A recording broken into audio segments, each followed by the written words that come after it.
Welcome to ILTV's Israel Daily. I'm Amit Harari, and coming up in today's newscast, President of Iran, Ebrahim Raisi, once again threatening to flatten Tel Aviv and Haifa. Meantime, former MK and founder and CEO of Yad La'olim spreading a message of unity ahead of Israel's most emotionally complex week. And later, a new program aiming to help Israeli startups break into the major U.S. market.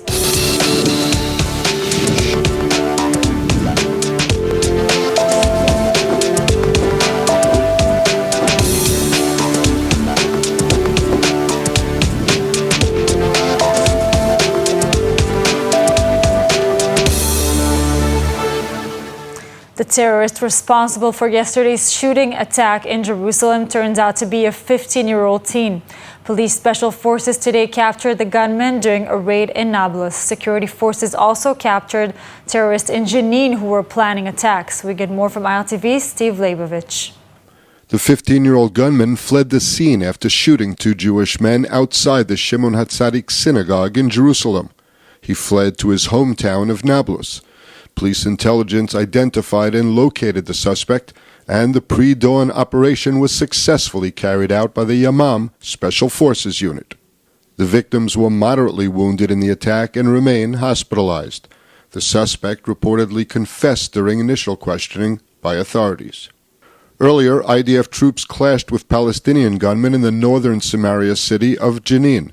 The army entered the Jenin refugee camp seeking wanted terrorists. Special forces arrested two terrorists after an exchange of fire with local gunmen. According to Palestinian reports, 8 local residents were wounded in the clashes. Defense Minister Gallant hailed the operation, saying that the army and Shin Bet intervention prevented attacks against Israel. The president of Iran has responded to Prime Minister Netanyahu's description of the Islamic Republic, the modern-day equivalent of Nazi Germany, by threatening to flatten Tel Aviv and Haifa. The exchange came as Israel marked Holocaust Remembrance Day, while Iran staged a military parade. ILTV's William Sharon reports. Iran is once again filling the airways with threats against Israel as his country marked its choreographed Army Day parade, with fighter jets and helicopters over Tehran and submarines on the coast. Iranian President Ebrahim Raisi made bold threats to destroy Tel Aviv and Haifa. و بدون تردید بدانند که کوچکترین خطایی از جانب آنها نسبت به امنیت جمهوری اسلامی ایران با نابودی حیفا و تل آویو The Iranian Revolutionary Guard operates across the wider Middle East and aid Iranian allied terror groups like Lebanon's Hezbollah. The Guard also routinely has tense encounters with the U.S. Navy. Raisi demanded that the U.S. leave the Middle East. نیروهای فرامنطقه‌ای به ویژه نیروهای امریکایی هر چه زودتر منطقه رو ترک کنند به نفع خود و به نفع منطقه است. حضور ایران حضور امنیت سازه، اما حضور نیروهای بیگانه در منطقه حضوری است که امنیت را تهدید میکنه. Speaking at Yad Vashem National Ceremony to mark the start of Holocaust Remembrance Day, Netanyahu linked today's Iran to Nazi Germany as an entity currently representing an existential threat to the Jewish people. Israel is suspected of carrying out a series of attacks targeting Iranian nuclear and military sites since the collapse of its deal with the world powers. Hopes for normalization between Israel and Saudi Arabia took a blow with the arrival of Hamas terrorist leaders in Riyadh. The potential improvement of ties with a terrorist group follows the Saudi normalization of relations with Iran. ILTV Steve Leibovich reports. The Hamas delegation in Arabia includes leaders Ismail Haniyeh and Khalid Mashal. They were spotted visiting Mecca while wearing traditional pilgrimage clothing as the Muslim world marks Ramadan. The Hamas leaders are expected to proceed to Riyadh for talks with Saudi Arabian political leaders with the goal of improving relations. The meeting has not been confirmed by either Hamas or Riyadh. Saudi Arabia's relationship with Hamas has been tense since 2007, when the terrorist group overthrew the Palestinian Authority, taking over Gaza in a bloody coup. In 2019, Saudi authorities arrested dozens of Hamas-linked operatives, saying they were threatening the kingdom's rule. Many of those detainees have now been released.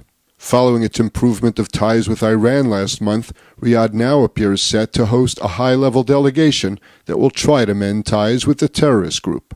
Last week, U.S. media reported that Saudi Arabia's interest in establishing diplomatic ties with Israel had cooled amid ongoing violence with the Palestinians and clashes at the Flashpoint Temple Mount site. Prime Minister Netanyahu has prioritized including Saudi Arabia in the 2020 Abraham Accords, but Riyadh and other Muslim nations have become reluctant to openly advance a deal due to spiking Palestinian-Israeli tensions. Now, Reza Pahlavi, eldest son of the deposed Shah of Iran, is on an historic trip to Israel, meeting with the president and prime minister, while speaking of his hopes for a democratic Iran and renewed ties with Israel. Reza Pahlavi, the exiled son of the Persian Shah, is visiting Israel this week, with the government defining him as the most senior Iranian personality to ever visit Israel. On Monday evening, he attended the official ceremony at Yad Vashem in Jerusalem to mark the start of Holocaust Remembrance Day, where he also met with Prime Minister Benjamin Netanyahu, and on Tuesday he visited President Yitzhak Herzog. Ahead of his arrival, Pahlavi said his visit will focus on Israeli water technology and renewing ties, saying the Iranian and Jewish people have ancient bonds dating back to Cyprus the Great and Queen Esther, referring respectively to the Persian king who allowed the Jews to return to Zion from exile in the 6th century BCE, and the Jewish heroine of the Purim story. Another emotional visit Pahlavi paid was one to the D family at their home in Efrat, while expressing his deep condolences after the deaths of sister Maya and Rina and their mother Lucy in the deadly terror shooting during the Passover holiday. Rabbi Leo D. thanked Pahlavi dearly for coming to visit him, telling him he hoped the Iranian royal family would be reinstated and that he would be able to visit in his palace in Tehran very soon. Pahlavi left Iran at age 17 for military flight school in the U.S. just before his father, Mohammad Reza Pahlavi, abandoned the throne for exile. Pahlavi, who still resides in the U.S., has called for a peaceful revolution that would replace clerical rule with a parliamentary monarchy, enshrine human rights, and modernize its state-run economy. The news in Israel is fast-paced, and with so much that's going on, two of the most emotionally complex days on the Israeli calendar are fast approaching, which are, of course, Memorial and Independence Day. And joining us now in studio is former MKN founder and CEO of Yad La'olim, Rabbi Dove Lipman, who above all wants to ensure us we're heading towards a united, positive future. Dove, am I right? I mean, people are so down lately. Please break down the latest events for us. Absolutely, Amit, and it's great to be here in studio with you. So we're in this time where people are looking at the judicial reform and the protests and the political unrest, and they're looking at the terror attacks and maybe wondering, where is Israel heading? What is happening over here? And yet at the same time, Israel is rated as the 4th happiest place in the world. And I think that... How is that happening? I mean, what does that mean, actually? I think what it means is that people, despite the headlines and what everyone sees as so negative, on the day-to-day there is so much positive. That we're a people who, we went to democratic elections, there are democratically allowed protests, there will be compromises that will be reached, and this is a process which you go through. There's terror attacks, and yet the families call for unity and love. This is the kind of people that we are. I think this time of year in particular, when we have Holocaust Memorial Day, our Memorial Day for our soldiers and terror victims, Independence Day, Jerusalem Day, it gives us a time to step back and realize what it's really all about here. And when it's all said and done, that's something positive. Definitely true. Now, you visited the D family. Speaking of unity, you wrote beautifully about it. Can you tell us more about your post that you wrote and what it actually said? What was the content of it? You know, you go to the house of a mourner, you never know what to expect. And, you know, I've been a mourner myself, so I know what it is, not in these tragic circumstances, to be on the other side, but it's always an unknown. This family has taken this horrific, catastrophic, tragic event that none of us can even fathom, and are turning it to such a positive. And Leo D., Lucy's husband and the father of these girls, sat there in a room, a tent filled with a lot of people, and day after day for this week has been calling on people, do good deeds, do acts of love. Don't wait for tragedy to come to take your idea and try to make the world a better place. And I think it also reminds all of us in Israel who we are in this country. This is a country that, unlike the way we're portrayed sometimes in the world, we are a country that does so much good. We have so many good ideas, and we have so much love, and we want peace. And here's a father and a husband who could be out there with venom and anger and calling for vengeance, and it's just the opposite. He's talking about love amongst Jews in Israel, love amongst Jews and non-Jews in Israel, and that we should be spreading good deeds and good ideas to make the world a better place. And that just fills everyone with unbelievable inspiration in these challenging times. We have nothing to complain about after we see this inspirational man, inspirational words. How is the family doing actually right now? I mean, what did you get there? There's no doubt that anybody who goes through this kind of a tragedy, they're going to have very, very difficult times. But they are surrounded by an incredible community, first and foremost, in Efrat. A leader there, Oded Ravivi, who has just been shown what leadership is truly about. So they have that, they have their family, they have their friends. And again, I almost feel like they're leading everyone else in this cause. And that's a tremendous source of inspiration and, most importantly, unity. Their call in this difficult time for everyone to come together and the Israeli flags, instead of them being the signs of the coalition or the opposition in the demonstrations, to be, we are here together to celebrate. I think that's their message, and they're going to outcome the other side of this so much stronger because of that approach. Amazing. Now, if we're already speaking about feel good, you as former MK and obviously founder and CEO of Yad LaOlim today, most importantly, what are you seeing in terms of Aliyah, of Jews abroad, their connection to Israel? It's been incredible these last 2 years running Yad LaOlim and having contact with tens of thousands of Olim and prospective Olim. People are really interested in coming to Israel. You know, you'd think the headlines would push people away, but they want to be a part of what's happening here. You know, I think about the time period we're in right now, Yom HaShoah to Yom HaAtzmaut.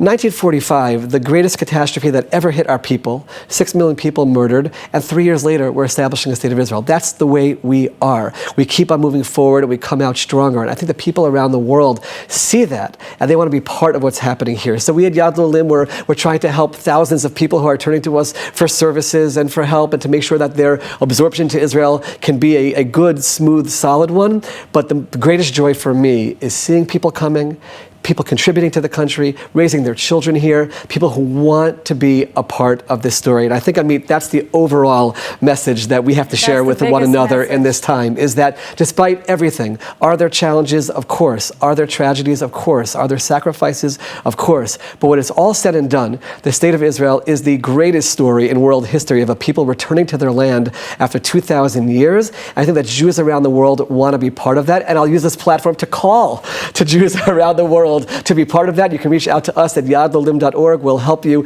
in this process and make Israel your home. Despite everything you see in the headlines, there is no greater place in the world that you can live, and you can be part of this unbelievable story. That's incredible. Now, Dove, with all this optimism, we'll end our interview. Thank you so much for being here with us. Thank you for having me, Amit. Thank you.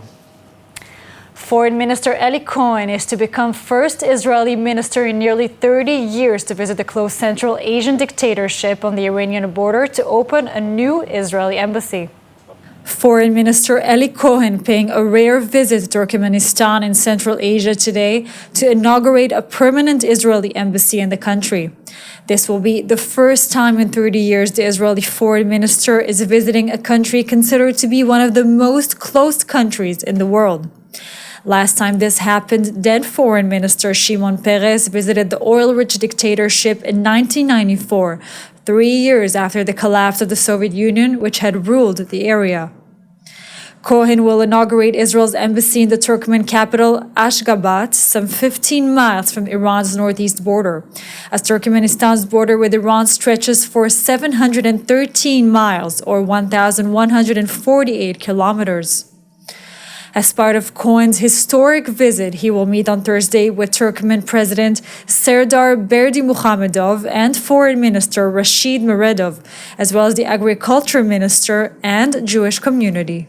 President Yitzhak Herzog traveled to Poland today for a ceremony commemorating the 80th anniversary of the Warsaw Ghetto Uprising. The ceremony will also be attended by Polish President Duda and German President Steinmeier. ILTV's William Sharon reports.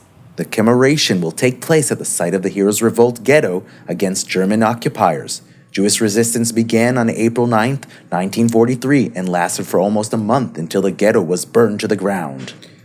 The ceremony will take place in the square by the 1948 Rapoport Memorial to the Heroes of the Revolt, built on the site of the former ghetto from where Polish Jews were transported to the gas chambers.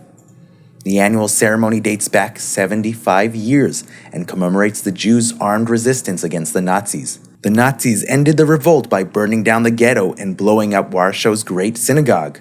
The trip is Herzog's first visit to Poland since he became president in 2021. It follows a visit by Foreign Minister Eli Cohen last month that ended the dispute about high school trips to concentration camps. Several thousand Israelis, including high school groups, took part in yesterday's March of the Living between Birkenau to the Auschwitz concentration camps. Relations had been tense in the past years over a Polish law criminalizing talk of Polish complicity in the Holocaust. Merutz Lochamim, or fighter race, is a first-time race taking place in northern Israel on Thursday morning for former IDF soldiers suffering from PTSD and combat fatigue. And here in studio is one young inspirational man, member of Mechinat Galil Elyon, who organized it all, Nitzan Spiegelstein. Nitzan, hi, how are you doing? Hi, I'm great. Nice to be here.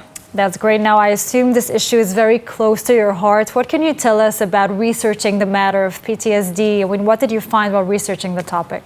So actually, it all started a couple of months ago. That me and my friends, we sat and we talked about the service in the army that we are expecting next year, and we talked about the fears that we have, looking towards it. And one of the biggest fears is that one of us won't come back from war. And then we suddenly started talking about another fear that we most of the times don't tend to think about, which is the fear of coming back from the war, but coming back with a PTSD or a combat fatigue from the things that we will experience in the army. And then we started researching about it and learning about all this problem in Israel, and we found out that it's a really big problem in Israel, that there are a lot of former soldiers who are suffering from PTSD and from combat fatigue, and it could happen to any one of us. So that's the main reason that we decided to do this race. I'm actually all shivers, Nitzan. Now, what more can you tell us about the race? I mean, who's going to be participating? How many people? Who organized it with you guys? More about the race itself that's going to be happening tomorrow, right? Tomorrow morning. So the race is happening tomorrow. It's going to be in Kfar Blum. It's a kibbutz in the northern part of Israel, near the Jordan River. And we are expecting to see about something like 1,000 people, which includes also soldiers, also people from other mechinot in Israel, of course, everyone from the Upper Galilee Leadership Institute, which I come from, and also students from high schools around in all the northern area. And what's going to happen, first there'll be music, DJ, some snacks for the participants, and then we're going to run. There are 3 options to run. You can run 1, 5, or 9 kilometers. And everyone will run in the race, and afterwards there will be a big ceremony for all the participants where they will talk military men and former soldiers who really suffer from PTSD and combat fatigue, and they will talk in the ceremony about this big problem in Israel and what we can do about it. Incredible. Now, Nitzan, where are you from? What can you tell us more about yourself? I mean, so you're part of this preparatory program of the Mechina. How did this idea actually come to mind? It's before your military service, isn't it? Yes. I'm from Yehud in Israel, and in the last year I'm a part of the Upper Galilee Leadership Institute in Kibbutz Ma'an Baruch, which is also in the northern part of Israel. And our Mechina, our main goal is to teach us and give us skills for leadership and encourage us to be involved in what's happening in our country and to make a better impact on our country. And like I said, we started talking about this problem and we thought that we want to do something about it. And actually there was another race that we participated in this year, which talked about kids with special needs. This race really gave us inspiration for our race, and we started working on it. We joined forces with 2 non-profit organizations that they specify in this problem with the former soldiers with PTSD, and we worked with them. And also we worked together, all the friends from the Mechina, and we got a lot of help also from the regional council, and they really helped us, and we got lots of donors who helped us raise money for this, and we worked really hard the last couple of months, and like finally our dream is becoming true. Nitzan, your military service, you spoke about it with your friends. What's expected? What are you planning? In my military service, actually, I have some medical, something medical, so I can't be a combat soldier, but I don't know yet, but I'm looking to do as much as I can and the best I can to serve in the army. But all my friends in the Mechina are expecting to be combat soldiers, and we are all like preparing to give the best service that we can and give as much as we can to our country. Nitzan, you already started doing so much good. Thank you so much for joining us here today, and good luck with the race. Thank you very much. A new program, Rise With Us, aims to help Israeli startups to succeed overseas as well, breaking into the major U.S. market. And ILTV's Lidar Gravelazi has all the details. Rise With Us, a unique program that helps Israeli startups break into the U.S. health market, has launched its second cycle. Startup Nation Central is a non-profit organization, and in the past 10 years we've been working to help Israeli startups to connect with global opportunities and global partners. And the health tech sector is one of our main focus sectors, and entering the US market and helping Israeli startups getting there is one of our main goals. The program was launched last year by the innovation arm of Asuta Hospital, and this year Startup Nation Central has joined as a partner. This program gives early-stage digital health startups the opportunity to enter into the US market. All the startups from the previous cohort mentioned that this program helped them with an easier and better entry into the US market. And we see that learning from a science center on the ground and meeting all the different stakeholders on the ground in Philadelphia has a big importance for the startups.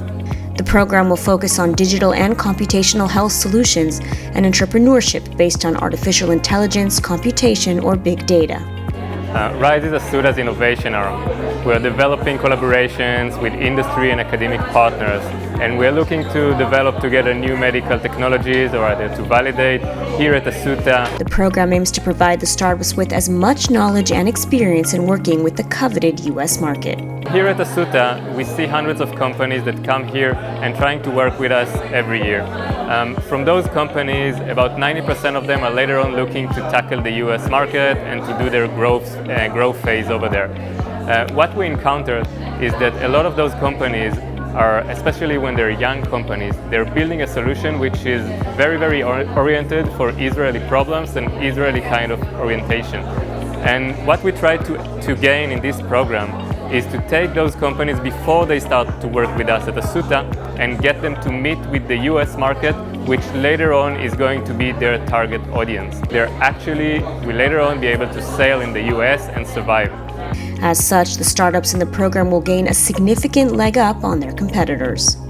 So the participating startups would actually gain an unmediated access to the tri-state area in the US.